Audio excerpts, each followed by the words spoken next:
O Show.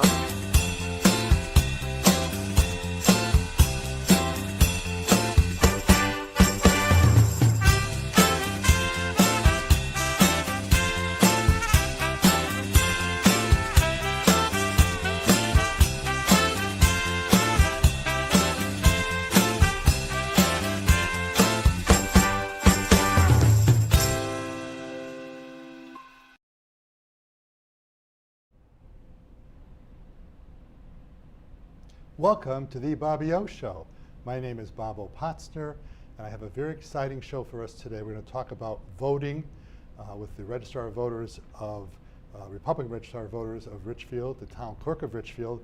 Unfortunately, the Democratic town Registrar of Voters could not make it today. We're going to discuss those aspects of voting that they control. But before I get into this part of the show, today's show is being filmed on August 26th, 2026. I'm going to dedicate this show to a dear friend of mine named Darrell Ellis Jr., who passed away on August 25, 1988. I can't believe it's 38 years ago. Darrell Ellis Jr. was murdered in a double murder-suicide. I was in the Shelton, Connecticut Board of Education. I was very young at that point in time. His wife, Paula Ellis, both of them went to high school with me.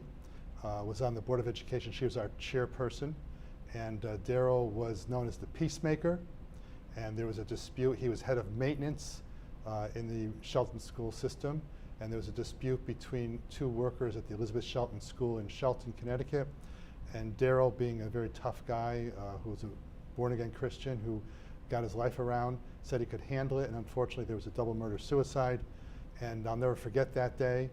And so I wanted, the day after 38-year anniversary, I want to dedicate this show to Darrell Ellis Jr. Wendy Lionetti, Wayne Floegel, nice meeting you. Nice seeing you. Thanks. Nice seeing you. Today's show is going to be about the aspects of voting that you control in your positions. I'm not going to discuss the Supreme Court decisions that I have right here. That's a political discussion. That's for another time. We want to stick with the facts as to what happens in our municipality of Richfield, Connecticut, how it happens, what controls you have, what roles you play, and how we go about making sure that it's a fair and proper election in Richfield, Connecticut. I was mentioning before the show today that I voted in the Democratic primary for governor. I voted the first day you could vote, walk-in ballot election, walk-in election process. It took me maybe 2 minutes, if that, to vote. My ID was checked. Everyone knew, even though people knew me at the tables, they still showed my identification. And I suggest to people when it comes to the election day, I wouldn't worry if you could do it with absentee ballots. I'd go to town clerk's office, town hall rather, and vote early and often, not often, just once, but go early, fill out the forms. But we're here to talk about the procedures and the protocols. With that opening, Wendy, why don't you tell us a little about yourself, please? And you are the town clerk of Richfield, Connecticut since when? I've been the town clerk since September of 2018 when Barbara Sir Filippi retired. She was a great lady also. She is a great lady, yes. I say was because she's still alive, but Yeah, she's still around, but retired, yes, and she was a fantastic town clerk. So I worked in the town hall for the first select person's office. I was the assistant to the first select person for 15 years, and mentioned to Barbara if she ever considered retiring, if she could let me know, because I was interested in the position, and when the time came, she did, and I interviewed and was appointed to fill the vacancy because she left in the middle of her term, and so I was appointed and filled the vacancy and then had to run the following year, and I've been so I was elected once and then re-elected another time. So you've been at that position for 8 years more or less at this point in time. Yep. And now they've changed the charter in town, right? So next term you go for is going to be different. There won't be an election, correct? Correct. I will have to be hired. So we're working on that transition plan. Hopefully I will be hired for the job, I'm sure. Obviously, we have to go through certain, make sure that a process is followed, but hopefully I will be hired. I'm sure you will. You do a great job. I've dealt with you over the years, the 15 years when you were with Rudy as the administrative assistant, and your 8 years as town clerk. You always done a great job. You swore me in, I think, as justice of the peace. That's right. That's right. Wayne, what position do you have? Currently, I'm the Republican Registrar of Voters for the town of Ridgefield. I was first elected in 2018, so I'm going in for my third term this November. Before that, I was a stay-at-home dad for 2 great kids. I've been in town for 10 years, and love my position. Love working at Town Hall. Love working with fine folks like Wendy and my partner Jen. As we said, she couldn't be here today, which is unfortunate, but it's a great place. Her name is Jennifer Karen, correct? Correct. Jennifer could not be here today, but just why do we have 2 registrars of voters, 1 Republican, 1 Democrat? It's probably pretty obvious, but Well, it's to represent both major parties that are the major parties of Connecticut. So to make sure that there's checks and balances, everything we do together, so that there's a Republican and a Democrat in every process, every step of the way. I first met you and Jennifer about 2 or 3 weeks ago. We had never met before, to my knowledge. If we had, I apologize for forgetting. But in any event, when I walked in, you 2 guys got along so famously. It was wonderful. There was no split between the 2. You just were doing the thing together. And in fact, some materials I received today, got some from you and some from Jennifer. So I'm sorry she couldn't make it, but I love the fact that the 2 of you worked very well together from my observation. Well, It's very important. I can remember in elections in Ridgefield where I was someone who was appointed to go to Lionetti. That's where I vote. And in those days, I haven't done this for about 15 years, but in those days, they had the machines, and there'd be a Democratic counter, there'd be a Republican counter, and then probably the registrar, I guess, or somebody, I don't know who, some elected official, maybe the moderator of the the poll. Gannon gym. Yeah, there's a moderator, and then there's 2 party-affiliated people. And I thought it was really cool because we're sitting there writing down the votes, and 18 for Opotsner, 18 to get it correct, and that kind of thing. And I think it's democracy. It's what it's all about. And we're in our 250th year of celebration. And democracy, as we all know, is an experiment. Right now, we're having a little trouble with the experiment. I'm a little worried about the chemicals that are mixing right now, not for today's show, but we have a history of democracy, and the voting in true, fair elections is so important, and that's where you all come involved. The town clerk has different responsibility in elections from the registrar. We're going to get to that in a moment. But I do want to read something to you. It's a little booklet I have in my home office. It's called The Constitution of the United States of America. And there was a Supreme Court Justice, Douglas, who used to read it. He was like 80 or so, still in the Supreme Court. We have to do something about the age issues on the Supreme Court, but that's another issue. But he would read the Constitution every day. And someone said to him, "Why do you read the Constitution every day?" He said, "Because every time I read the Constitution, I learn something new." And that's what it's all about, because what we have today, no one ever heard of mailed-in ballots necessarily in 1700s. No one had automobiles in the 1700s. So we have to, be dynamic in the Constitution of the United States of America.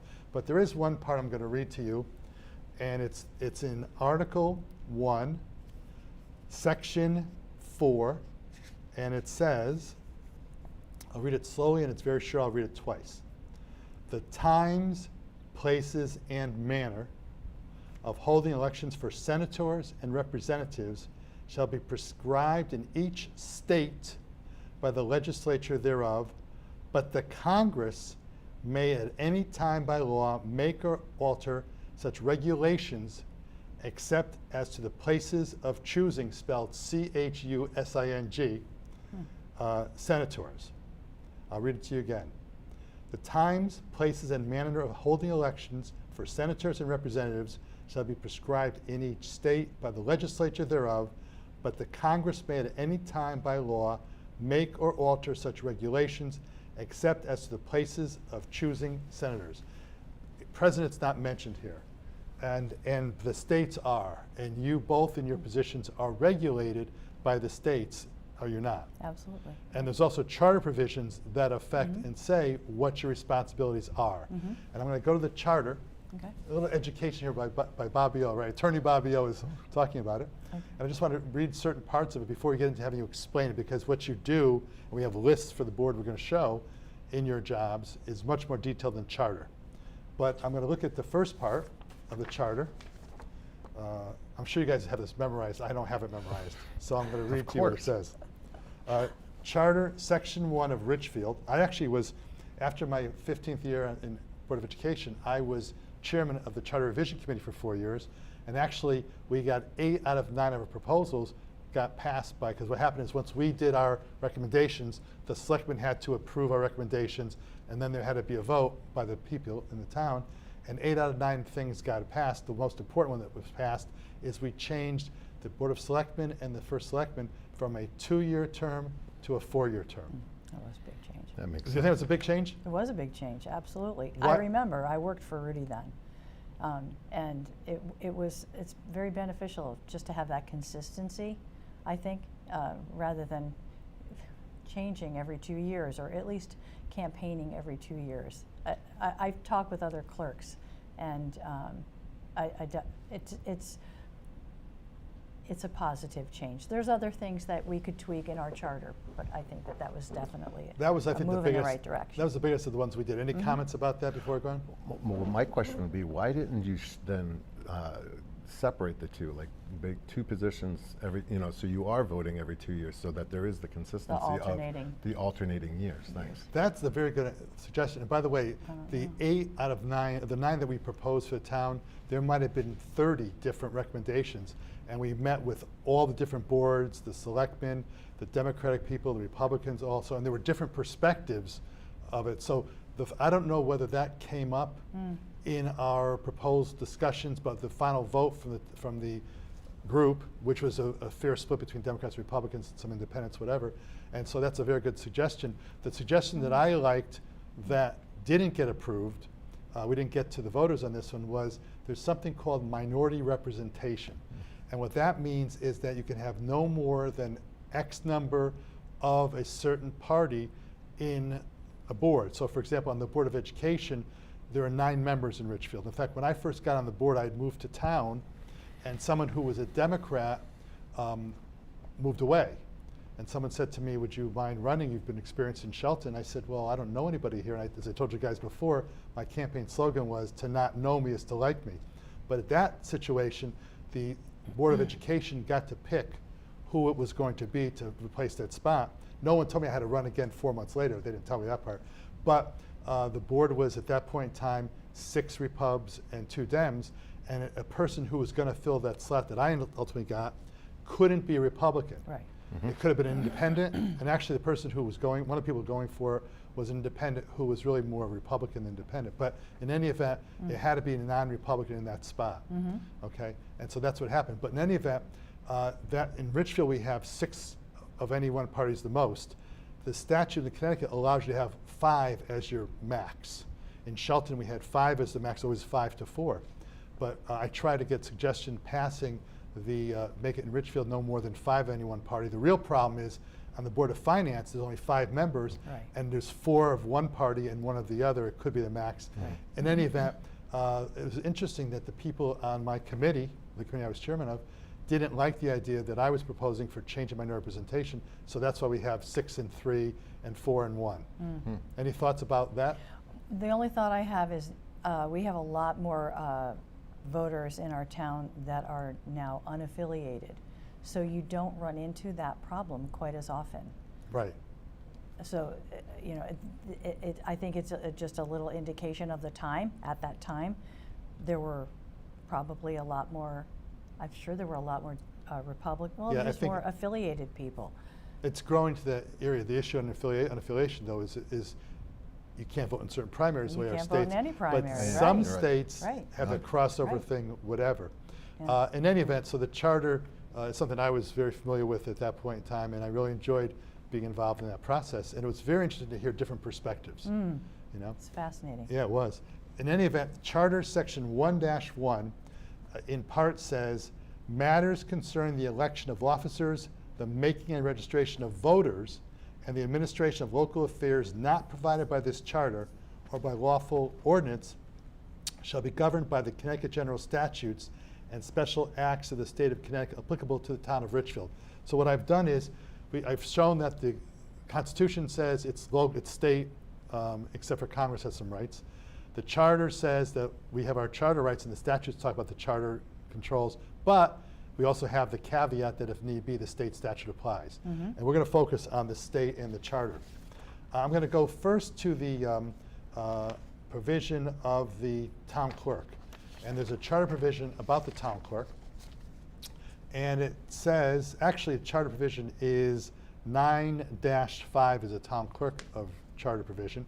And it says, the town clerk shall be hired as a town employee with the approval of the Board of Selectmen, select persons. The town clerk shall be qualified by training and or experience in the management of public records and related public record keeping. So you see between 1-1 and 9-5, you have certain positions, obligations, Wendy, as a town clerk.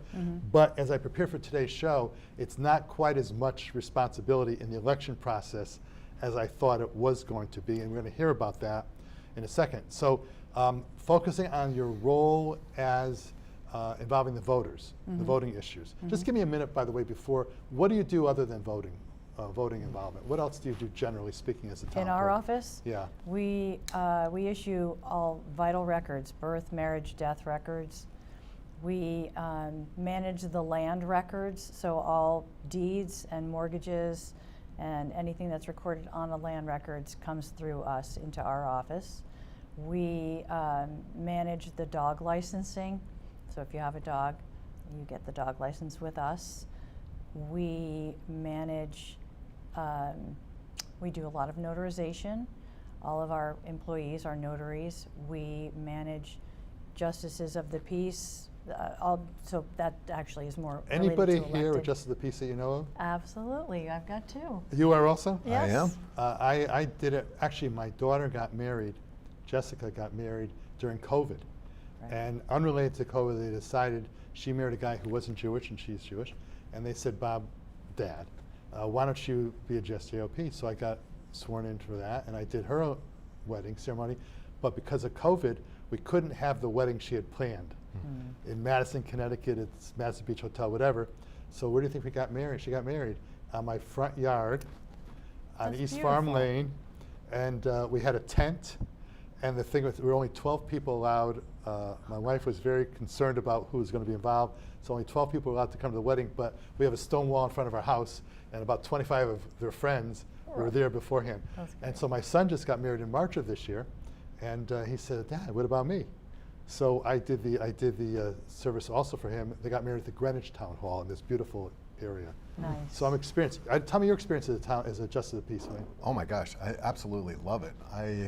We get a lot of people coming in wanting a quick, quick, easy service for, through the town. And since I am in town hall, I catch a lot of those folks. I'm actually doing one of my good friends' wedding next weekend here in Ridgefield. I think it's an amazing event to bring two people together. I've been married for 22 years, so I got a little bit of experience on how that works. But I'll tell you a funny thing. At my son's wedding, there's a song by Eminem, who you wouldn't think that Bobby would be fond of One Shot of Eminem. And so I played a portion of Eminem, One Shot, and I will tell you, I've never had a divorce. I'm a divorce attorney, and I've never had a divorce from any case that I've done a JOP. I don't know about you, but I haven't had any. But we did play Eminem, and I even, this between the two of us, I actually danced a little bit. Oh. Shh, don't tell anybody. We don't want. Sure, it was So great. anyway, Director, let's put on the screen the town clerk as election official. We'll keep it on for a little bit, and we'll have you go through your role a little bit, and then we'll get to Wayne, what the registrars do. Okay. It'll come on the screen any moment now. It's coming, and here it is. Can you see it right over there? It's a little far away, but I'll line up for you, and you have a Okay, copy I of do. it as I have well. it right here, yep. The first thing it talks about in terms of your election, this is a summary issued by the state. Yeah, It's actually right s- here for you also. Connecticut Town Clerk Association actually put this together. And actually, didn't you go to a training session yesterday? I did, And I who- did. And who did that training? That was the Secretary of State's office and this new vendor that we're working with for our voter registration system. But that new system that you're talking about, that will not be in effect for 2026 November election? Correct. Okay. So tell me a little bit, it says here right now, offices and candidates. How are you involved in the offices and candidates? So for local elections, I prepare the ballot. So for a municipal election, I have the list of all the seats that are available, and then the candidates that are running. When it's federal or state office, the Secretary of State's office manages that, but we get all the information from this portal that soon will be changing, that provides all the different, we input that information between the Secretary of State's office and our office, the candidates and the terms and the actual offices into this program. So you prepare the list of eligible voters? Of candidates.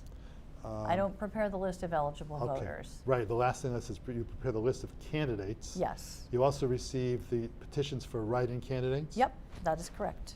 And you receive notification of primaries from the Secretary of State and Registrar of Voters, which would be partly Wayne and Jennifer's position. Yes. Okay, so that goes through you. And it says in this list, prepares the list of offices. Okay, I read that wrong. It's the offices we fill in an election. That's something you prepare. Correct. Okay, so for example, on the Board of Education in Richfield, which has rotating terms, which Wayne was talking about before, you would know, for example, who's up for the next election. Correct. Okay, and that's something you would keep track of. I do. I maintain a master list. So if anyone moves out of town or for whatever reason decides to resign from their position on the Board of Ed or whatever, I maintain this list. I share that information with the Secretary of State's office. It's a constant flow. It's a lot of work. It's a lot of work. Yep. It says the next thing you're involved with is the construction of the ballot. Now, what does that mean? Well, Wayne helps me with this actually, because we have this new system, another new program, where we do actually input all this information into this portal and construct the ballot. So including the candidates and the terms of office and the seats. So it's kind of in line with maintaining the office list and the candidate list, and then we input it into this portal. As a person who ran for office, and you had to run, and Wayne ran as well, seeing my name on the ballot every single time I ran was just amazing. You know, for me, it just was said, you know, this is a democracy. And then the thought is, wait a minute, I could lose. Right. You know, it was a bit nerve-wracking for me. I was nervous. One thing that's important is the very first thing says there's determination, candidates, offices, and party order for each district. What does a party order mean? The offices and party order for each district.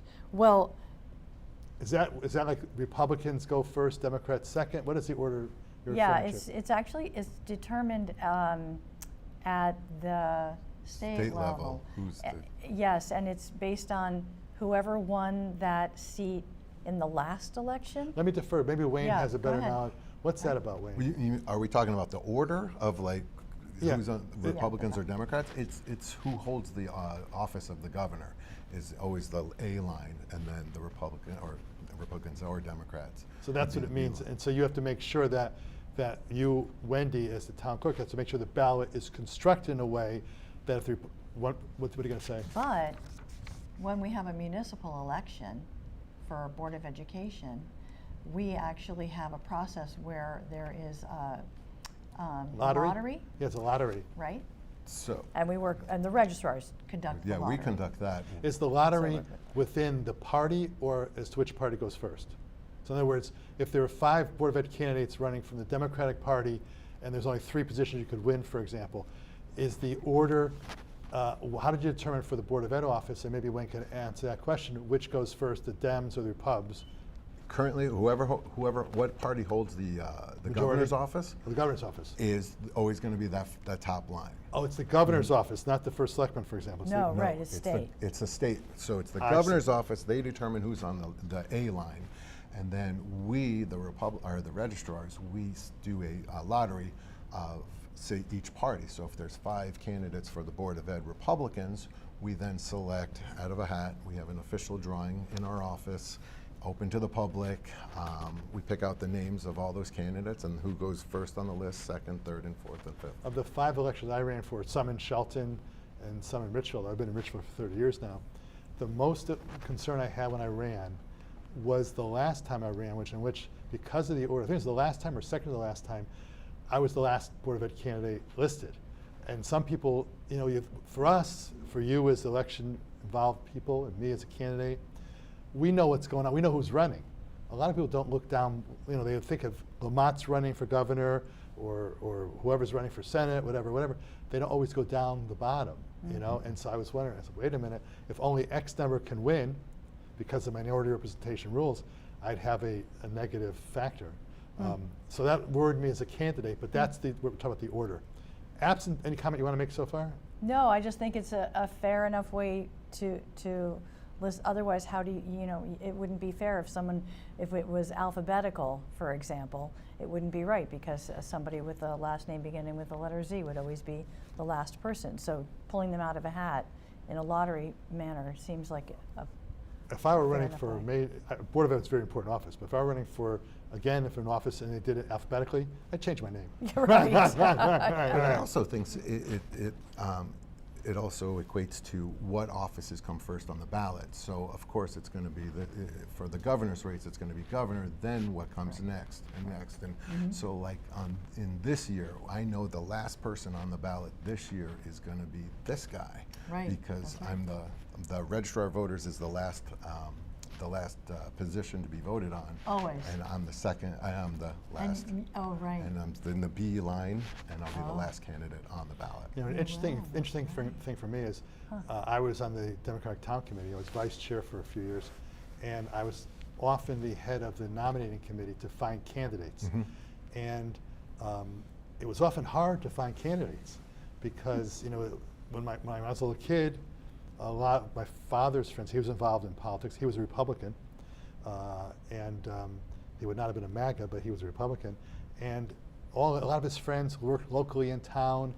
They were volunteer firemen, and they were all helping out. Nowadays in Richfield, for example, a very mobile society, a lot of people work out of town, and it's hard to get people to run for office. I think the last few years we've had a lot more success again, I think probably because of what's going on in our country. But it's hard sometimes to get candidates. I'm pretty involved with our committee, and it's you know, getting candidates, good quality candidates to come and go forward. It's, you know, it is getting a little bit harder. You're on the RTC? Yeah. Okay, so now we got the absentee ballots. Let's talk a little about the absentee ballots. Okay. Unless there's something you want to talk about the construction of the ballots, either one of you. Nope. I think that's got that pretty much the highlights. Absentee ballots. Absentee ballot's a very interesting thing because it used to be you had to have a reason as to why you want an absentee ballot. Talk about that change as town clerk. So that we all voted that throughout the state that we wanted to do away with having an excuse. So we agreed to a no excuse absentee voting. And what that means is that anyone can vote absentee. At the same time, concurrently, we also agreed to have early voting. So what's that right there? So that is shown on the screen. This would be an envelope that we would mail the ballot, the absentee ballot, to the voter in, and then included in this larger envelope would be this return envelope, so that the ballot could be put inside it by the voter, and they would mail that back to us, or drop it in the box outside of Town Hall because the mail isn't as reliable as we would want it to be. And it may get less reliable as time goes on. I like the idea of having the ballot boxes. It's What do you call it? secure. You call it a ballot box? Yep, the ballot box, yeah. You know, in our town, it's not a problem. The only one there is in Town Hall, is that correct? Correct. But we have we have a large area, but it's not it's 20 minutes, 30 minutes at most to get from the farthest part, Right, Richfield. right. But if you have like a Houston, Texas, Right. and there are games being played by having maybe just one ballot box that could be an hour, I don't know, Texas could be 3-4 hour ride to get there. I think we need to protect, me personally, use of the ballot box. And of course, I love the in-person voting early. We'll talk about that in a few moments. When the people vote, let me go one thing earlier. How soon can absentee ballots go out before this election, November 3 of 2026? What's the earliest they can go out? 90 days prior to Election Day. So that already passed, and that would be for a military family, a military member who maybe is going out on a submarine or something. So they can get their ballot 90 days in advance, and it gets emailed to them, and it's emailed? Yes. What if they're aboard a ship and they don't have access to emails? How does it get to them? Well, they have to request it. So they would have to provide an email address to us. So 90 days prior and 45 days prior is someone who's overseas or military also. The military 90-day ballot is extremely unusual. It is for our town? Yes, yeah. But 45 unusual days? insofar as few requests. Very, very few, yeah. So if you're a college student, for example, you can get your ballot 45 days in advance. No. No. If you're overseas, you can. Okay. Only if you're overseas. Thank you. And the 31-day ballot is that's the regular ballot. Most people will apply for the absentee ballot, and they'll get it that 31 days. We'll have a whole lot of ballots all prepared to go out that day. And so roughly October 3rd and 4th are Saturday and Sunday, I think, right? Right. So it would, if it's October 3rd, we Yeah. discussed. So it would they would go out October 2nd, which is the Friday prior. I see. So the ballots go out, and they have to be received by when? When the person votes absentee ballot. Is that part of your job? That is part of my job. Okay, we'll get to that more detail. But just on that question, tell me how, if the person gets the vote, the absentee ballot, Yep. and they vote, Yep. and they mail it, Yep. when does it have to be either postmarked or received? Which is the critical? Postmark doesn't matter. It's In Connecticut, it doesn't matter? No. It has to be received by our office, the town clerk's office, no later than Election Day. So this year, November 3rd, by 8 p.m. So it can either be mailed, dropped off by somebody else, or dropped off by that person, or put in the ballot box. Okay, so let me go back a step. So if it's got to be received by 8 p.m. by town clerk, Yes. not by, okay, so what happens if the post office closes at 5 o'clock? Right. So usually I Do will. they stay open late? No, I'll drive to Danbury to the post office to make sure that I get Bacchus Road? Yeah, and get any ballots. So That's what I've therefore, if done. a ballot comes in after 5 o'clock on November 3rd this year of 26, you'll have gone to the post office In probably Danbury. 4:45 or something like that, before 5?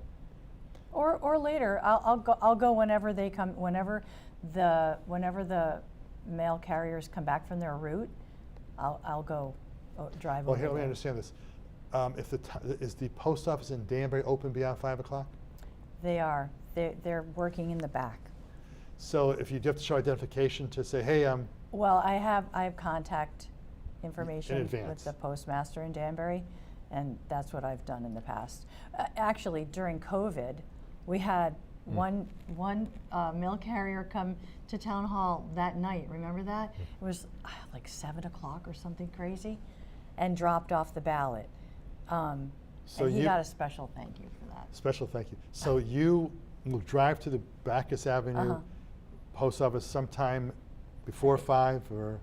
After 5. I mean, Either. if they're Okay. coming back after 5, after they do their rounds, I'll go whenever they're back. If they have ballots, I reach out. We're in communication with Do them. you go earlier than 5 o'clock, like the morning of the day, the morning of November? Well, 3rd? they'll deliver to us. They deliver, okay. And there's a Directly to you, okay. Yes, directly to us. Yeah. See, and this is the thing that bothers me because I'm not getting into the political aspect of it, but one thing in the Trump executive order that's being talked about is a role of the post office. And what would happen if a post office, I think there was an attempt in the last election, maybe 2024, before the election, some issue about the post office maybe slow playing. and they had fewer machines, whatever. The post office, if the postmark isn't critical, and the post office doesn't deliver it, then there could be a ballot that's postmarked, let's say October 20th this year, but somehow it doesn't get to you until November 3rd. That's a problem. United States, or FedEx, UPS, there's, Yeah, there's yeah. overnighting. People can do by, possibilities. you don't have to, you can do FedEx? Absolutely. Absolutely. Oh, we didn't get, okay, thank you. Yeah, Okay. that's a good Absolutely. Okay, let's talk about I that. mean, it's also 30 days. Yeah, you have plenty of time. You have plenty of time to get your ballot into the If you post ask for it office that early. or anywhere. How many else. people come to vote at 7:55 p.m. at Town Hall? But what you're saying is people have the right, if you're really concerned, there's ways to get your vote in. Come to Town Hall when you have open balloting, you can vote at the Town Hall. There's different things that can be done, but in any event, people who aren't always efficient, or if the vote comes in from military or whatever, there could be issues where it may be postmarked earlier right now, but if it doesn't get to your office, If it gets there after November 3rd at 8 p.m., it gets there November 4th, it won't count. But there, does like, that happen what- often? The last election, have you seen it where you get it late? From the primary, Yeah. this is why I would tell anyone who is planning on using the mail to think about it long and hard. I received a ballot that was postmarked from Ridgefield. From Richfield. Ridgefield postmarked August 6th, and then it was postmarked from Westchester August 7th, because you know it goes to Westchester. It does? Wait, All Richfield- mail, all I of thought our it- mail All of our mail. goes to Westchester. It used to go to Danbury, I thought. or Well, it goes through Danbury to Westchester, and then it comes back. So it was postmarked August 6th and then August 7th. We got it August 17th. Too late. After the primary. The lesson is, if you're physically able, and there's some people who are not Yes, able to get right, around, right. but as I recall, town committees often offer rides. And I'm sure you offer rides Yeah, they do, yeah. to people. I used Yeah. to, in elections, Yep. drive people that day. Mhm. I'm sure there'll be people who say, hey, we'll help you drop off your ballot before. So there's ways to do it. I'm not really worried about Connecticut, quite frankly, Mm-hmm. because I've always shown my ID, that kind of thing. I'm going to get to Wayne a little bit about what identification you have to show to register. Mhm. If we can go back to the town clerk election officials, I'd like to have that back on the board. And the next thing I want to talk about, anything more you want to say about absentee ballots? No. Okay, you get the election result, you get people voting either in the box or voting themselves. When can you legally start counting? And that counting is done by the registrar's office, That's right? Wayne. When do you start counting the votes? We can only start counting, let's say, that's at the town hall right now would be early votes. We can start counting them, but we can't produce that record, so we're going to put them into the machine, or they're already in the machine. We can't close that machine down. Absentee ballots, they'll get counted starting at 10 a.m. on election day, but we don't run the final total numbers until 8 o'clock. Okay, so let's go back a second. So when I did my early voting Yep. for the primary, I did my voting. That got counted before the primary day, but the results were not. It wasn't it was accounted for. We knew that you voted, and we knew that you voted in which, primary, the Republican or Democratic, but that was it. When do you actually count to see we got X votes? How many early votes did you get anyway? 402 Between the two parties? between the two parties. Okay, so you got 402 votes. They're all in, Yep. received. Yep. You know Potsner voted. Yep. But you don't start counting them until that day of the election. Well, it's not counted. We press a button now that says, give us our records at So- 8:01, so as soon as the polls you don't press the close. button until then. 8:01, correct. And how do you verify that the machine took the right information? How do you verify that old Potsner's vote was properly counted? What do you mean properly counted? Well, there was some from election deniers from 2020 were saying that somehow there was something from the sky that would change the votes. What verification is there to make sure the votes are properly registered? Test the machines. I mean, we test the machines. We run, every single machine gets run. We run 30 to 50 predetermined elections through them before they go out to the field. So we know that you know, so and so had so many votes, and So you practice. we practice. We run an Test election them. where I know the results, and then once I get the corrected results, then it's ready to go. You've been the Republican Registrar of Voters in Richfield since 2018, right? Correct. Has there ever been an election you had that you thought was not fairly and accurately reported from Richfield? No. Okay, thank you. No. And have you as town clerk? No. No, absolutely. Same thing, not. okay. Just asking, Yep. just asking. And part of the issue is that, from my experience, whether I vote early, whether I put it in the box, if I go the day of the election, they're checking my ID. And people know me. Even people who know me would say, show me your ID. They check my ID. Yeah. I mean, They we check have my to. ID. We Yeah. have to. And I have no problem with that whatsoever. Talking about voting and identification, I'm going to skip over for a second to the registrar. If I'm a new resident of Richfield, getting on the voting list to vote Okay. is through the Democratic or Republican Registrar of Voters, correct? Well, we help everyone. Just because Right. my title's Republican, I can help unaffiliated. Right. And I do. I pride myself on how. And I'm sure you would. We help everyone. And I'm sure neither registrar says, oh, by the way, register Democrat. By the way, register, you just take it, because that would be illegal, right? That'd be illegal. If not, it should be. I mean, Okay, so when somebody That's comes wrong. to you and says, I want to register to vote Yep. in Richfield, Connecticut, they have to show identification, correct? Correct. What do they have to show? 9 times out of 10, they're going to bring me their driver's license. If it's a New York driver's license or another state's identification, that's fine. I need to have their birthday and their, a picture ID. So if it's, like I said, if it's from New York, I need their birthday and their current identification. If You said birthday, birth certificate, or just, birthday? Nope, I don't Okay. need a birth certificate. that's on your driver's license, right? Correct, Yeah. correct. So if a New York driver's license, you have your name, your address, your picture of you, your signature of you, and you have your birthday. If you don't have that, we need something that says who you are, and also you can use your then social security number, the last 4 digits. I don't want the whole thing. I just want the So last 4 digits. of You your can bring a Social passport, Security. You can bring a passport. and some people who don't have driver's license can get identification cards through motor Absolutely. vehicle, right? Identification cards, That's fine. And you said your social security number, last 4 digits. last 4 digits. In other words, if I don't have my driver's license, if I don't have a passport, I can just say my last 4 digits are X, Y, Z, actually 1, 2, 3, 4, 5? 1, 2, 3, 4? Correct. We still need to have something with your name on it, like Utility bill? a utility bill or something with your name and your address. There's also a second kind of a verification where we mail out a letter confirming all this information through the Secretary of State or the Department of Motor Vehicles. And once we send out that letter, hopefully it finds you. And if it doesn't find you and it comes back to me, then there is an error somewhere. Okay. How does one have to prove their citizenship to you? Nope. Okay, so. But you are signing an affidavit when you sign the registration card that you are above the age of 18 and a U.S. citizen. Do you recall since 2018, I sound like a lawyer, don't I? Do you recall, sir, since 2018, anyone who attempted to vote in Richfield, no names, who was not a citizen? You thinking?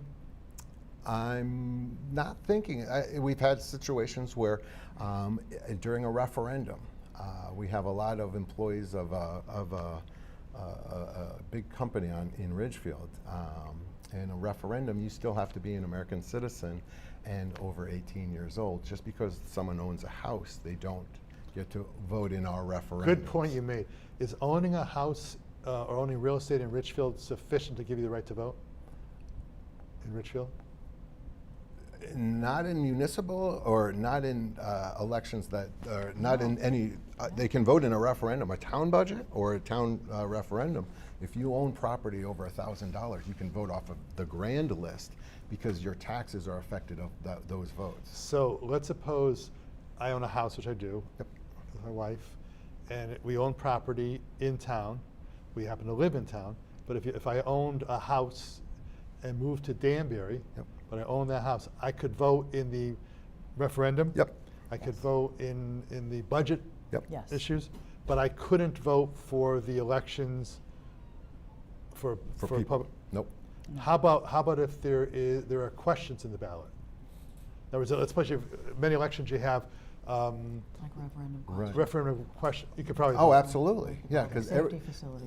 yes, yes, and that brings up a good point. We have the safety building was on our referendum. We had to come up with a special ballot just for November. for the last November Yeah. election. So what I'm hearing is what I've always believed, the 30 years I've lived in Richfield, is that our election results in Richfield are fair and accurate and appropriate because people like you.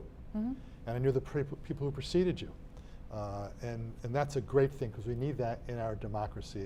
And what really upsets me is that there is, I'm not going to get to the political part of it, but there's efforts to try to make people think elections aren't fair and accurate. One more question, and I'm going to go to the registrar because we only have 10 minutes left in the show, but you've been participating along the way, is let's suppose someone comes to register to vote, and let's suppose that they have a driver's license that says, my name is Anna Smith. And they got married since the driver's license was initiated, and they're now Anna Jones. What's the registration issue on that? Are there problems getting them to register? Not at all. I mean, even if you move now, the Department of Motor Vehicle doesn't give you a new license if you move. You can have a different address on there. You can have a different name. We just need to see who they are again with their birthday. As long as their birthday matches up with their with who they are, then it's okay with us. So let's suppose you have a lady who's married or born in California, has her maiden name, gets married in California, comes to Connecticut to live here, and takes her husband's last name. How does that person prove that she's a citizen? I guess you're saying we don't have to prove citizenship. It's the new Save America Act that causes that problem. So I don't want to get into that in this vote. So as things stand now, those are not issues. Yeah, Okay, no. but that's the issue that may happen if the Save America Act goes into law, but not for today's discussion. Yeah. Okay, let's put on, is there anything about, just before I change, from town clerk, is there anything that you haven't mentioned right now, Wendy? You know what, the one thing that I think is important for us to talk about is the security and storage of the ballots, which I think has kind of evolved over time. We have a vault in our office. It's secure. We're the employees in our department are the only employees with the combination. So we secure a lot of things in there. So every day after early voting, the tabulators come upstairs from the early voting during that 12 days, 14 days? 14 days. 14 days in November, and they get secured in our vault. Well, the tabulator does. And then the actual ballots are secured in an envelope that the registrars prepare and seal, and then those get put in the upstairs vault, which is even more secure. I mean, it's not even more secure. So it's this just a security secure- put in place. Yes, and yeah, I just think that that's very important to mention because it's part of the integrity of the ballot. If you have a safe deposit box, every time you go to a safe deposit box at the bank, you got to sign in that you go in. Do you have a requirement that whoever goes in there? Yes, we do. You guys are just very good. That's very good. Thank you very much. Yeah. And when you said tabulator, I guess you have two kinds of votes. You have the paper ballots and the paper absentee ballots, and then you have the tabulation that came in from early voting. You have those kinds of items. Is that what you have? I mean, the absentee ballot looks exactly like the ballot that you would get at the polls or Okay. during early voting. Okay. Let's put on, please, directors, the list we have on register our voters. I just want to read a couple of things from our charter. Nominate section 4-2, we'll keep that up there, please. Section 4-2, which is not on this thing on the screen. It says general, nomination of federal and state officers, including registrars of voters, shall be conducted. There's a vote on that. Okay, that's part of the important thing. Board of admission of electors. The town clerk and the registrars of voters shall constitute the board of admission of electors in accordance with the provisions of section 9-15A of the Connecticut statutes. What is that talking about, Wayne? What is that talking about in terms of a board of admission of electors? Do you know what that's all about? I'm assuming that is just my partner and I and Wendy Right. are made up. We are the elector or the board of elections for the town of Ridgefield. We're the ones that conduct all of our elections. Is there a moderator involved in the process? Oh my gosh, absolutely. So talk to me about that. I was trying to get to that. All right, so I asked you a bad question. I apologize. That's no worries. So there is a moderator in any polling locations that has a moderator and then 2 representatives of each party. Usually our deputies are one of them, and we have assistant registrars that also can field those questions. Each of them have different responsibilities, where the moderator is in charge of the entire polling location. They're in charge of the process. The deputies and the assistants are there to help the voters. So if you have issues with people not being on lists, being not, something to that effect, they also sub in when people need to use the restrooms during elections time and stuff like that. So there is a moderator, and then there's also a head moderator that does all of the election reporting at the end of the night on election day. We have 3 districts in Richfield. We have Lionetti Gym, we have the high school. So we have Lionetti Gym, East Ridge Middle School, and Scotts Ridge Middle School. Also, East Ridge Middle School turns into District 4, which is a small sliver of the 42nd House District. Down there, there's about 1,300 registered voters. So there's a moderator at each one of those places, and then you have the head moderator? Yep, the head and moderator. The person who is the one who reports to the Secretary of State as the election results is who? The head moderator. Head moderator. What happens at the end of the night, all the moderators bring in their receipts from each of the tabulator, making sure that the books of the checkers add up to the amount of ballots that went through the tabulator, making sure that those are the same. They bring us those tapes every night. We sit there with Wendy, myself, and Jen, and the moderator. They read all of the results. The head moderator types them into a computer, and that's how we get. And who certifies it? The head moderator? The head moderator certifies it. The next day, we come back and redo every single tape. Double check everything. Okay, I'm going to ask you this. Somebody comes to the election on November 3rd, and they find out, oh my God, I forgot to register to vote. Can they vote? Oh, absolutely. Is that an OA? Is that an OA? Well, we talked about 90 days, 45 days to get, 31 days to get an absentee When you had ballot. an exam in college, did you always study 3 weeks in advance or the last night Right. before? You have 14 days You didn't answer that you question. have 14 days of early voting. You have Right. 31 days of But someone absentee comes ballots. that Someone day. comes in, absolutely. They can come to town hall, and it's a process called same-day registration. It changed from election day registration to same-day registration for legality purposes. You can come in. You have to show.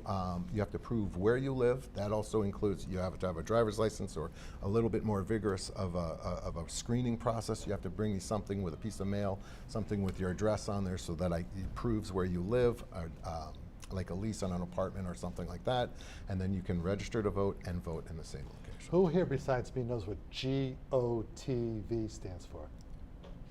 GOTV. Get out the vote. Oh, Get out the vote. GOTV. That's Susan Coco has passed away, a dear friend of mine and of the town. The first thing when I first met her, she said GOTV when I was going to run for the Board of Ed. I said, what does GOTV means? Get out the vote. And I'm saying, no matter what's the old expression? Vote and the choice is yours. Don't vote and the choice is theirs. Please don't wait until November 3rd to register to vote. Please, whoever you're going to vote for, you know who I want you to vote for, but you know who you're going to vote for, please come out and vote. It's so, so very important. One last question before we close out. Let's see, how about decide which one to do? My last question is going to be, how long do you keep your records after the election? great question. Depends on what record you're Yeah. talking about. How the vote was 850 votes for Opotzner, 1 vote for the other side that ran against me. How long do you keep those votes in case there's going to be some kind of court appeal? Municipal elections, not primaries, municipal elections, referendums and stuff like that, 18 months. Federal elections, 22 months. Yeah. For me. We have less than 2 minutes left, and I want to give something I rarely give to people, and that is someone else gets the last word, not Bobby O. So Wayne, is there something that you'd like to say that you haven't had a chance to say about the elections in your position as Registrar of Voters? How does someone reach you, for example? We can be reached at Town Hall. My partner and I are there Monday through Friday, 4:30 to 4:30 to. Not for No, it's not 4:30. Sorry, 8:30 to 4:30. You can reach us 203-431-2772, or our email address. Mine is going to be gopregistrar@richfieldct.gov. And we see Jennifer's name on there with, it's the same Awesome. email for you, except it would be REP instead of DEM, right? Correct. It's Okay. DEMS. Hers is DEMS registrar. At You Richards. I'm GOP registrar. The most important, it's your ballot. It's your access to the ballot and getting in to vote. You're responsible. You have to find out. There's deadlines for things. There's a lot of people misunderstand that you can't go online, register to vote, and you're within the time frame where we can't accept it. Wendy, any last thing you have to say? We have I 12 would- seconds. Call me if you have any questions, or email me, townclerk@ridgefieldct.gov. We'd be happy to answer any question. And I could tell you my own action. When I called the other day for Wayne, Jennifer picked up and vice versa, and they handed it back. You're great, all three of you, you two and Jennifer, do a great job. They'll answer questions. Remember, people, vote and the choice is yours. Don't vote and the choice is theirs. Thank you, Wayne. Thank you, Wendy. Thank Hope you you. had fun today. I did. This has been It was good. the Bobby O, Democrat, with Republican and also Wendy. Have a great day.